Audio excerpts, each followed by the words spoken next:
Hi y'all, welcome back to my channel, right up our alley. I'm Rachel, and today I'm going to be giving you guys a step-by-step tutorial on how to start homeschooling in the fall. So grab some note-making materials and your favorite drink and come along and sit with me as we enjoy this journey. And please don't forget to subscribe and hit that notification bell because I'm going to be putting up a lot of videos this summer to make sure you are very well prepared for the fall.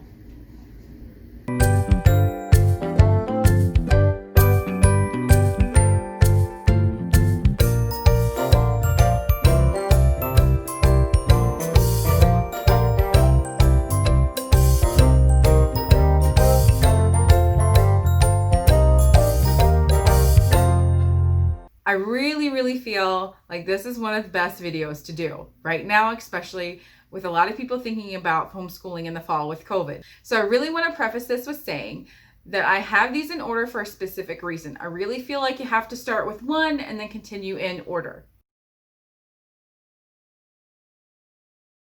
Step one, guys, is to research your state. I really truly think it's important to do before you do anything else is to really know your state backwards and forwards as to what they require by law. There's a great resource called hslda.org. Once you go to the website, hslda.org, you can scroll down and click to see the homeschool laws by state. Once you do that, then you can find your specific state. And once you find that specific state, you click on it and it will give you a general overview as to what the laws of that state are. It also gives you a nice glimpse as to what the United States looks like in terms of regulation. And you can click on a little bit more detail as to what each state might be. A lot of states don't require anything at all. Some states require you to do testing and evaluation at the end of the year. And some even require a pre-approval of curriculum before you even start your year. So it's important to do that first before you do anything else.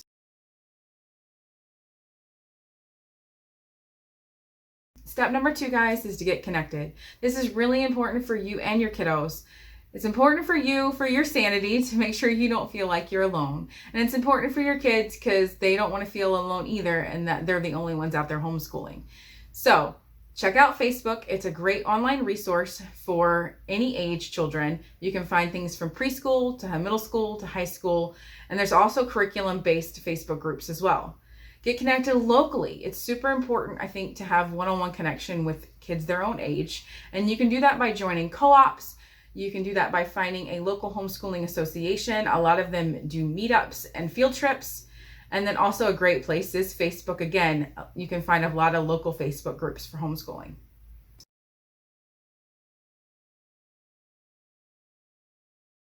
Step number 3, guys, is to figure out your style. Find out how your kids learn. Do they learn by visualization? Do they learn by hands-on activities? So that's one thing you have to understand for your kids. So that way you know what kind of resources you need to buy.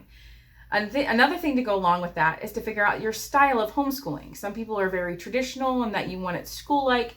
Some people are classical. Some people are Charlotte Mason to unschooling. And then like us, we're eclectic homeschoolers. There's a great resource linked down below. It has a description of all the different kinds of styles of homeschool.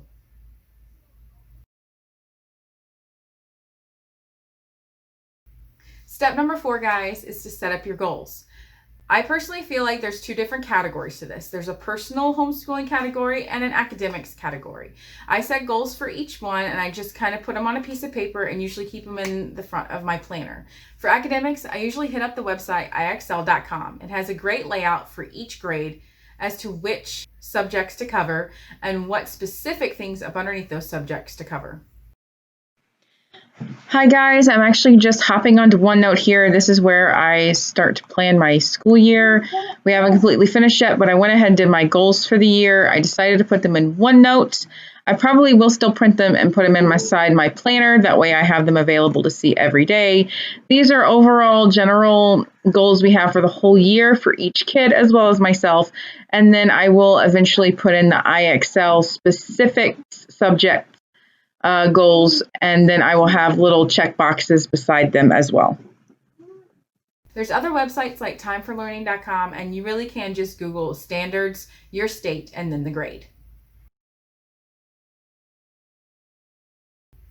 Step number 5, something that I wish I had done and I did not, is to create a budget. The first year I homeschooled, guys, I blew a budget, shall we say, out of the water. I spent way too much money and I cluttered up my house with way too many things. Half the stuff I ended up having to sell later.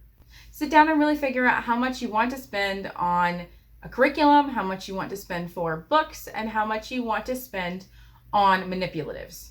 I feel that each are really important, and I feel like they all should have their own set budget. Personally, our budget mainly goes for books. We are a unit study style homeschool family, so a lot of our stuff revolves around books. So majority of our budget goes to books. The majority of your budget might go to something else, and that's going to look a little different for you.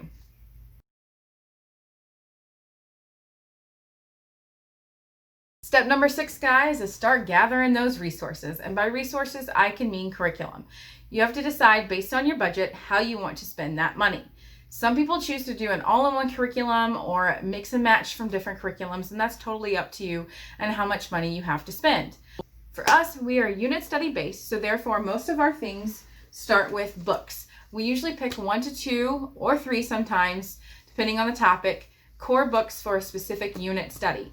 After that, we start doing interactive journaling as well as hands-on activities. And that is our units, and that is how we learn. Other people, it might just be a set curriculum of a book and workbook, or it might be a combination of those different things. It's kind of all up to you. And again, how your budget was from the last step. Step 7, guys, is to plan. I absolutely love to plan. I'm going to do a whole video on how I plan in the next couple of weeks. I plan actually on Excel. And after we plan on Excel and I get a general idea of what we want to cover, then in our planner, this is what I call our life planner, where I put everything in here, I actually jot down what specifics we did that day. What I call after plan. That's what I like to call it. I plan after the fact what we've done that day, and I write specifically what we've done that day, because otherwise I found myself over the past years erasing a lot, and that was not super fun, and it didn't look really pretty in a planner. So I found that's just what works with our family. For others, it might be a little bit easier to do something very simple as just a planning notebook, or they have a ton of free printables online. This specific one just goes by subject, and then the time, and then the date. And by each date, you can just write specifically what you want to do that week. You can plan ahead of time, or you can plan like me and do after the fact in a notebook like this as well. It's totally up to you. You have to figure out what's going to work for you. That might not be something you figure out the first year, but that's okay. It's totally all right if you don't figure it out for a couple years. I didn't figure it out until year 4.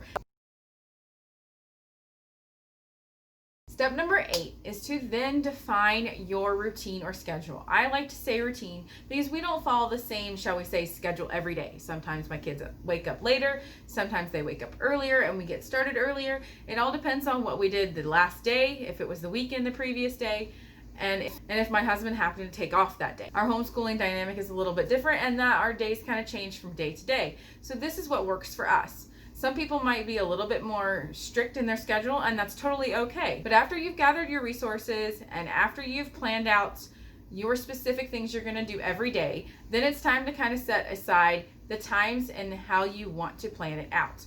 Do you want to have 30 minutes of math every day? Do you want to have 30 minutes of language a day as well? That's totally up to you, how well you know your kid or your kiddos. Your plan is going to look a lot different than mine. Your schedule is going to look so much different than mine.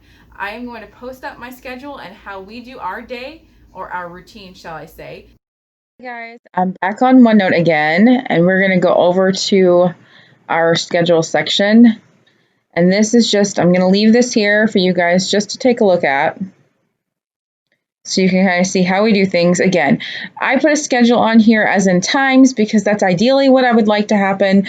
Is it usually happen like this? No, not usually. So that's why I say we are very loose on time, and we usually go by a routine, and this is the order in which we follow it. If I need to be at a specific location by a specific time for some reason, then I usually will cut something short and we'll move it to a different day.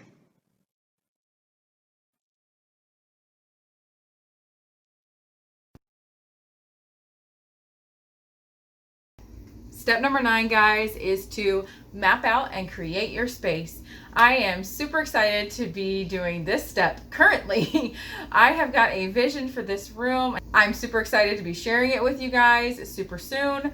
I am going to be putting a totally custom bookcase in here that my husband is building, as well as a whiteboard. I've never had a whiteboard in my room yet so far. We're doing a whole fold down table because we have a very, very small space for homeschooling, and it actually is right beside our play area, and we don't have any other space in our house to have our homeschool area. So what I really wanted was the kids to be able to still play and run around in the winter time and it not get in the way. The table was getting in the way the last couple of years, and it was just annoying me because kids were hitting their head. So I said, okay, what can I do? And I figured out there's this folding table out there from Ikea. So we've ordered that, and Ikea, with COVID going on, is going to be delivering it really soon. And so I'm excited to be putting that up with our foldable chairs. So everything is going to be foldable and be able to put away into our guest room, so our entire area can be completely available to run around space. And that is what works for us. Now, other people may have a whole entire dedicated room for homeschooling, and that is wonderful. And some people may just be at their kitchen table, and that is totally fine too. I have seen so many different homeschoolers, and they make it work, and it is beautiful because it is just what works for you guys. But the key thing is really just to know your space. How much space do I have? If you don't have a ton of physical space and you're using your dining room table, a key thing to know is to make sure you use cabinets and shelves. Put things on the wall if you can, put things in closets if you can. Whatever is available for you, use it. And then step number 10, guys, is really just to have fun and enjoy it and learn. Seriously, guys, you're going to learn so much as homeschoolers. I have learned so much. And it is just one of those things to learn alongside your kids. It is so rewarding. I am so excited to be on this journey with you guys. Thanks so much for tuning in and watching my video and seeing my tutorial. I am looking forward to answering any questions you guys have. Please feel free to comment below and subscribe because I've got so many more videos coming to you guys about all these details. Talk to you guys soon. Bye.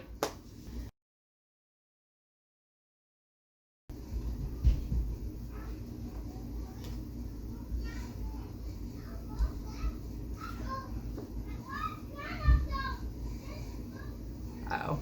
Okay.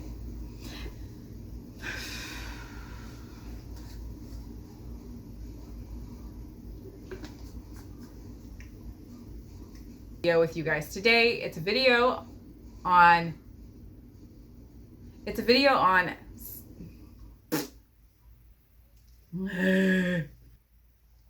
Hi guys, welcome.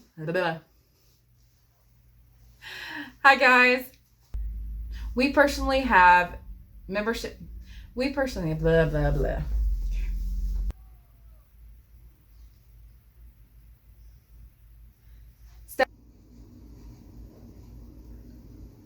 Losing daylight. I think I might just have to go with the ones I had earlier. I'm not sure.